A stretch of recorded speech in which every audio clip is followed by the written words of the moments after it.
जैन साथियों, आपका अपने YouTube चैनल में हार्दिक स्वागत है। साथियों, आज हम जानेंगे नगरपालिका निर्वाचन 2022 के बारे में।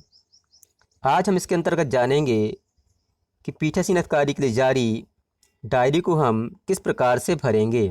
तो आइए साथियों जानते हैं संपूर्ण जानकारी को विस्तार से। साथियों, मध्य प्रदेश राज्य निर्वाचन आयोग द्वारा जारी यह पीठासीन अधिकारी की बुकलेट है, जिसको भरकर हमें आरओ के पास जमा करना है। साथियों, सबसे पहले हम यहाँ पर ज़िले का नाम भरेंगे। जिस ज़िले में निर्वाचन हो रहा है उस ज़िले का नाम यहाँ पर हम भर देंगे। इसके बाद नगरपालिका निगम, नगरपालिका परिषद या नगर परिषद का नाम जिसके लिए चुनाव हो रहा है वह यहाँ पर भरेंगे। इसके बाद जिस वार्ड में आपकी पोलिंग है उस वार्ड का वार्ड क्रमांक यहाँ पर भर देंगे।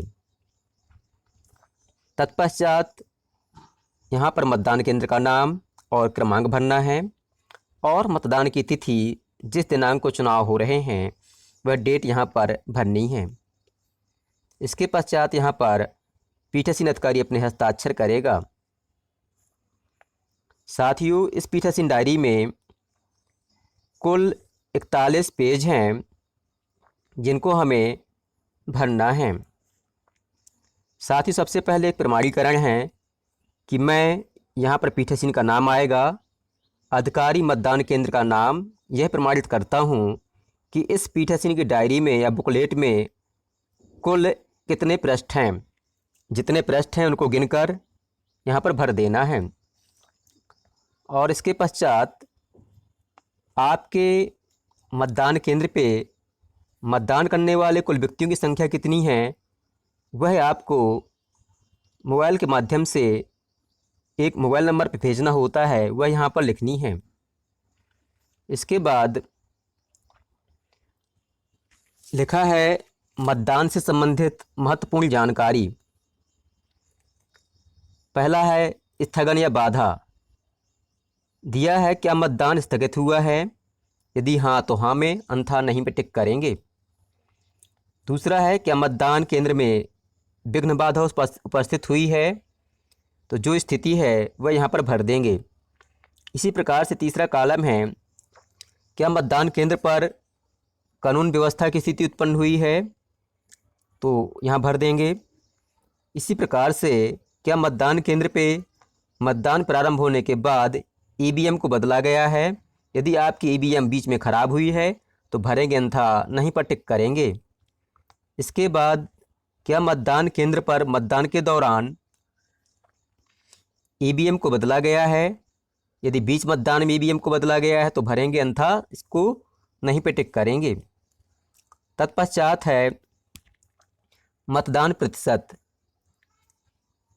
पहला है पुरुष मतदाता कितने हैं, उनकी संख्या भरनी है और कुल कितने मतदाताओं ने अपना वोट डाला है उनकी संख्या भरनी है। इसके पश्चात यहाँ पर प्रतिशत भरना है। जैसे ये कहें कि आपकी पोलिंग में कुल 500 पुरुष मतदाता हैं और 500 पुरुष मतदाता में से 300 पुरुष मतदाताओं ने वोट डाला है, तो इसका प्रतिशत निकाल कर भर देंगे। इसका प्रतिशत इस प्रकार से निकालेंगे कि कुल 300 मतदाताओं ने वोट डाले हैं और कुल मतदाता हैं 500, तो 300 बटे 500 गुणे 100, 0 से 0 काट देंगे।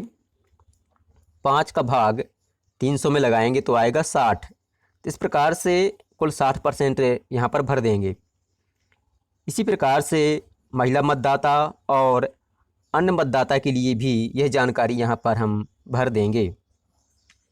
साथियों, आगे लिखा है निविदित मतपत्रों की संख्या, अर्थात आपको टेंडर वोट के लिए कितने मतपत्र प्राप्त हुए हैं उनकी संख्या यहाँ भरनी है।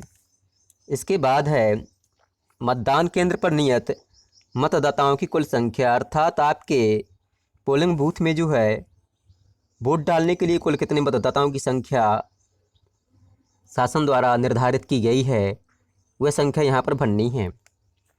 इसके बाद है मतदाता सूची की जो चिन्हित प्रति है उसके अनुसार मत देने के लिए अनुज्ञात किए गए कुल मतदाताओं की कुल संख्या कितनी है, अर्थात आपकी जो चिन्हित प्रति है उसके अनुसार कुल मतदाताओं की संख्या यहाँ पर भरनी है। इसके बाद है मतदाता रजिस्टर प्रारूप 17 का में दर्ज कुल मतदाताओं की कुल संख्या, अर्थात कुल कितने मतदाताओं ने अपना वोट डाला है उसको यहाँ पर हमें मतदाता रजिस्टर के हिसाब से दर्ज करना है। अगला है ईवीएम के अनुसार रिकॉर्ड किए गए कुल मतदाताओं की संख्या, अर्थात ऐसे कितने मतदाता हैं जिन्होंने अपना वोट ईवीएम में डाला है। यहाँ पर क्रमांक 4 और 5 में अंतर हो सकता है। जैसे ये कहें कि कोई मतदाता आता है और उसकी एंट्री मतदाता रजिस्टर में हो जाती है और बाद में वह जो है मत देने से इनकार कर देता है, तो उसका नाम मतदाता रजिस्टर में रहेगा और उसके आगे टिप लिख दी जाती है कि मत देने से इनकार।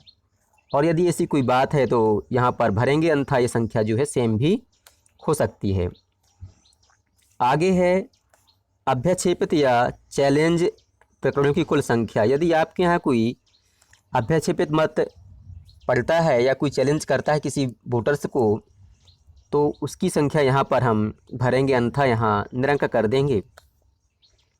अगला है तुच्छ या गलत अभ्याक्षेप करने वाले प्रकरणों की संख्या। यदि कोई एजेंट जो है सही मतदाता को अभ्याक्षेपित करता है तो उसकी संख्या यहाँ भरेंगे, अन्यथा निरंक कर देंगे। अगला है जब्त की गई राशि। यदि कोई एजेंट जो है गलत तरीके से अभ्याक्षेपित करता है तो उसके द्वारा जो राशि 5 रुपये जमा की जाती है उसको जब्त कर लिया जाएगा, और यदि उसका चैलेंज सही निकलता है तो उसको उसकी राशि वापस की जाती है। तो वह राशि अगर कोई जब्त होती है तो उसको यहाँ भरना है, अन्यथा निरंक कर देंगे। आगे है अंधे अथवा शारीरिक असमर्थता के कारण ऐसे मतदाताओं की संख्या जिन्होंने किसी साथी की सहायता से मतदान किया है, तो उनकी संख्या हम यहाँ पर भर देंगे। इसके बाद है मतदान समाप्त होते समय जारी की गई पर्चियों की संख्या।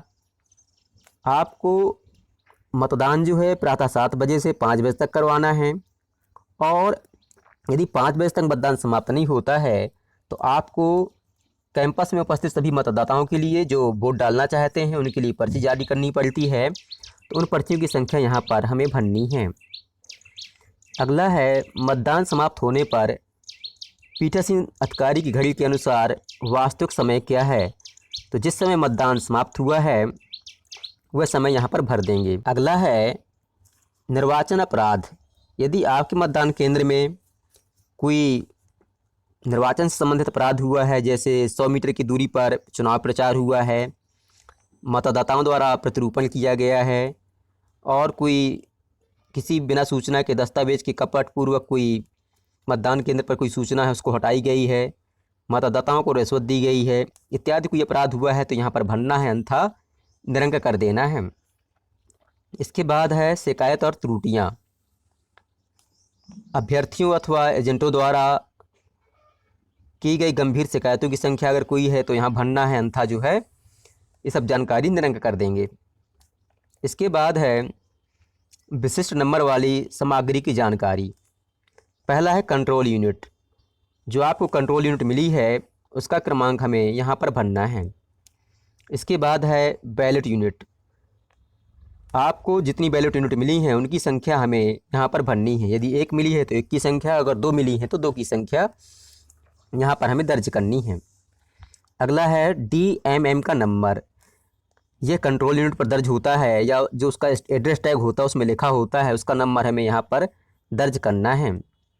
इसके बाद है प्रदाय की गई ग्रीन पेपर सील की संख्या, अर्थात वह पेपर सील जिसके माध्यम से हम कंट्रोल यूनिट को सील करते हैं उसकी संख्या हमें भरनी है, और जो उपयोग में लाई गई ग्रीन पेपर सील है उसका नंबर हमें यहाँ पर भरना है।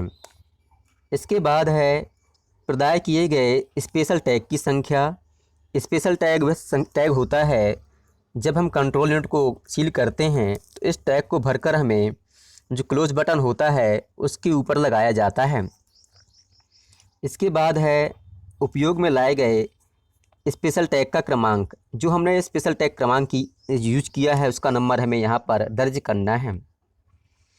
इसके बाद है प्रदाय की गई आउटर स्ट्रिप सील। जो ABCD वाली सील होती है, जिसको जो है कंट्रोल यूनिट के ऊपर के हिस्से में लपेटा जाता है, उसको या उसकी संख्या हमें यहाँ दर्ज करनी है। और जो उपयोग में लाई गई स्ट्रिप सील है, उसका क्रमांक हमें यहाँ पर दर्ज करना है।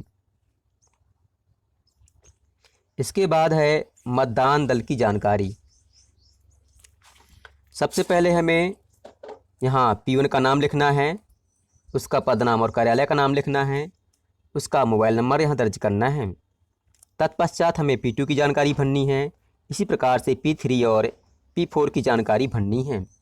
और यदि आपकी पोलिंग में कोई स्थानीय स्तर पर जो है कोई मतदान अधिकारी आपने नियुक्त किया है, जैसे आंगनबाड़ी कार्यकर्ता या स्कूल की टीचर्स है, तो उसकी जानकारी हमें यहाँ पर दर्ज करनी है, अन्यथा निरंक कर देंगे। इसके बाद है अभ्यर्थी और उनके एजेंट्स की जानकारी। सबसे पहले हम भरेंगे महापौर या अध्यक्ष पद के लिए अगर निर्वाचन हो रहा है तो अभ्यर्थियों की संख्या भरेंगे। और दूसरा कॉलम है मतदान के दौरान उपस्थित केंद्र में अभ्यर्थी और उनके जो निर्वाचन अभिकर्ता उनकी संख्या भरेंगे। मतदान के दौरान केंद्र में उपस्थित मतदान अभिकर्ताओं की संख्या भरेंगे। अभ्यर्थियों की संख्या जिनकी ओर से कोई मतदान अभिकर्ता उपस्थित नहीं हुआ है, यदि किसी अभ्यर्थी ने जो है अपना कोई एजेंट नहीं बनाया है, तो उन अभ्यर्थियों की संख्या यहाँ पर हम भर देंगे। इसी प्रकार से यह जानकारी हमें पार्षद पद के लिए भरनी है। और जहाँ पर महापौर का चुनाव नहीं हो रहा है या अध्यक्ष का चुनाव नहीं हो रहा है, तो वहाँ पर जानकारी हम निरंक कर देंगे। अगला है मतदान के स्थगन अथवा मतदान में बाधा डालने से संबंधित कोई घटना घटित हुई है, तो उसकी विस्तृत जानकारी हमें यहाँ पर दर्ज करनी है। यदि कोई घटना घटित नहीं हुई है तो हमें यहाँ पर जानकारी नील कर देनी है। इसके बाद है निर्वाचन अपराध से संबंधित मामलों की विस्तृत जानकारी, वही कॉलम चल रहा है यहाँ। इसके बाद है शिकायत एवं त्रुटियों के संबंध में जानकारी। यदि कोई शिकायत प्राप्त होती है तो यहाँ भरना है, अन्यथा निरंक कर देना है। और यदि कोई अन्य घटना घटित होती है तो उसको यहाँ पर आपको दर्ज करना है। इसके पश्चात है विजिट सीट। यह विजिट सीट जो है आपके यहाँ जो प्रेक्षक या जोनल आते हैं, वो अपना नाम यहाँ खुद लिखेंगे और अपना पदनाम भरेंगे, पहुँचने का समय भरेंगे, और जो टिप यहाँ है वो खुद अपनी टिप यहाँ आकर दर्ज करेंगे। इसके पश्चात है दिखावटी या मॉक पोल का प्रमाण पत्र। सबसे पहले इस प्रमाण पत्र को हमें सुबह भरना है। निर्वाचन हेतु आज दिनांक, जो जिस दिनांक को चुनाव हो रहा है वो डेट डालेंगे। और चुनाव के हमें जो सही वास्तविक मतदान है, जैसे वास्तविक मतदान 7 बजे शुरू होता है, तो हमें कम से कम 1 घंटा पहले इसको शुरू करना है। तो यहाँ जो समय है मॉक पोल का प्रारंभ होने का, वह यहाँ भरेंगे। यदि 6 बजे का तो 6 बजे, 5:30 का तो 5:30 बजे हम भरेंगे। जो कंट्रोल यूनिट की संख्या है वह यहाँ दर्ज करेंगे। जो उपयोग में लाई गई बैलेट यूनिट है, यदि 1 यूनिट है तो उसका नाम भरेंगे। अगर आपके पोलिंग में 2 बैलेट यूनिट का प्रयोग किया गया है तो 2 का नंबर यहाँ पर हम भर देंगे। फिर इसके बाद DMM का क्रमांक है यहाँ भर देंगे। तत्पश्चात जो पीठासीन अधिकारी की घड़ी के अनुसार जो वास्तविक समय है उसको यहाँ दर्ज करेंगे। और जो कंट्रोल यूनिट में जो समय है प्रदर्शित हो रहा उस समय, उसका समय यहाँ पर हम दर्ज करेंगे। इसके बाद है प्रत्येक अभ्यर्थी के लिए डाले गए वोटों की संख्या। यदि आपके यहाँ 10 अभ्यर्थी हैं तो हमें 10 यहाँ वोट डालना है कम से कम। हर अभ्यर्थी के लिए 1 वोट डालना है, इससे ज़्यादा भी आप डाल सकते हैं। पहला दिया है पद महापौर और अध्यक्ष के लिए। सबसे पहले हमें दिखावटी मतदान। यदि आपके यहाँ नगर पालिका निगम है, वहाँ चुनाव महापौर या अध्यक्ष का हो रहा है तो इसको भरना है, अन्यथा निरंक कर देना है। इसी प्रकार से अगला है पार्षद पद के लिए। पार्षद पद के लिए चुनाव हो रहा है तो इसको हम यहाँ पर भरेंगे। जैसे यहाँ पर भरना होता है, अभ्यर्थी का नाम भरेंगे हम। इसके बाद है मॉक पोल में डाले गए वोटों की संख्या भरेंगे। और परिणाम की जांच करते समय कंट्रोल यूनिट में दर्शाए गए वोटों की संख्या भरेंगे। डाले गए वोट एवं प्रदर्शित परिणाम एक दूसरे से मेल कर रहा है या नहीं। जैसे आपने एक अभ्यर्थी के लिए 2 वोट डाले हैं, तो क्या रिजल्ट में भी 2 दिखा रहा है या कोई अंतर आ रहा है, तो इसको यहाँ भरेंगे। साथियों आगे दिया गया है, दिखावटी मतदान या मॉक पोल के समय निम्नलिखित अभ्यर्थियों के मतदान अपकर्ता उपस्थित रहे हैं, उनके हस्ताक्षर हमें यहाँ पर लेने हैं। यहाँ पर हमें अभ्यर्थी का नाम भरना है और उसके दल का नाम भरना है और उसका जो एजेंट है उसका नाम भरना है और एजेंट के हस्ताक्षर हमें यहाँ पर करवाने हैं। इसके बाद है मतदान आरंभ होने के पूर्व की घोषणा। ये घोषणा जो है पीठासीन अधिकारी करता है जब मतदान प्रारंभ होता है, अर्थात सुबह 7 बजे के पूर्व इसे करना होता है।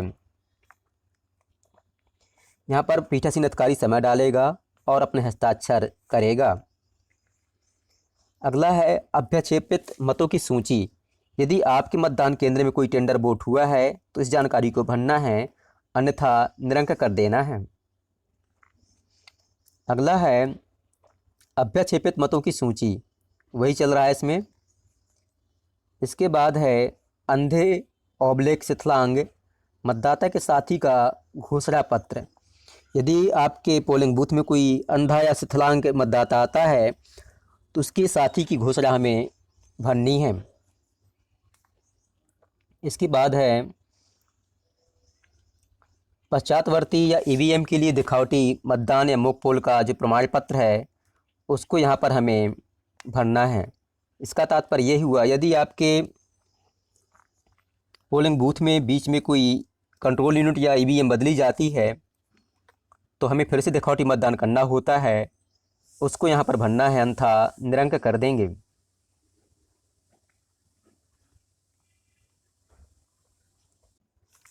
साथियों अगला है मतदान मशीन या ईवीएम को मुहर बंद करने के पश्चात की घोषणा। साथियों इस घोषणा को हमें जब भरना है जब मतदान के पश्चात हम मशीन को सील बंद कर देते हैं। इसके बाद हमें मतदान अपकर्ता जो उस समय उपस्थित थे या एजेंट उपस्थित हैं उनके हस्ताक्षर यहाँ पर लेने हैं। इसके बाद है अभिलिखित मतों के लेखा की पावती। साथियों जैसा कि आप जानते हैं नगर पंचायत निर्वाचन में मतपत्र लेखा की जगह अभिलिखित मतों का लेखा भरा जाता है, जिसका वीडियो हम पहले उपलब्ध करवा चुके हैं। यहाँ पर हमें सभी जो एजेंट्स हैं उनको ये अभिलिखित मतों का लेखा देना है और उसकी पावती हमें यहाँ पर लेना है। हमें अभ्यर्थी का नाम लिखना होगा, जो एजेंट्स है उसका नाम लिखना होगा और जो मतदान अपकर्ता उसके हस्ताक्षर हमें यहाँ पर लेना है। यदि कोई एजेंट्स जो है हस्ताक्षर करने से मना करता है तो हमें यहाँ पर टिप लिखनी होती है। साथ ही जो रसीद दी गई है, यदि कोई टेंडर बोर्ड वगैरह होता है तो उसके लिए जो रसीद जारी की जाती है उसका प्रारूप यहाँ पर दिया गया है। और यदि मतदान के स्थगन हुआ है, आपके यहाँ मतदान नहीं हो पाया है, तो इसकी सूचना हमें इस प्रारूप में दर्ज करनी होती है। और यदि आपके यहाँ कोई घटना घटित हुई है जिसकी शिकायत आपने थाना प्रभारी को भेजी है तो उसकी जानकारी हमें यहाँ भरनी होती है, अन्यथा इसको हम निरंक कर देंगे। और जो टेंडर बोर्ड हैं उनकी जानकारी हमें यहाँ पर इस प्रारूप में भरनी है। तो साथियों ये थी पीठासीन अधिकारी की डायरी। मुझे विश्वास है आपको जानकारी पसंद आई होगी। साथियों आपको हमारा वीडियो पसंद आया हो तो निवेदन है वीडियो को लाइक करें, अपने दोस्तों के बीच शेयर करें और हमारे चैनल जॉयफुल स्टडी को सब्सक्राइब करें। धन्यवाद।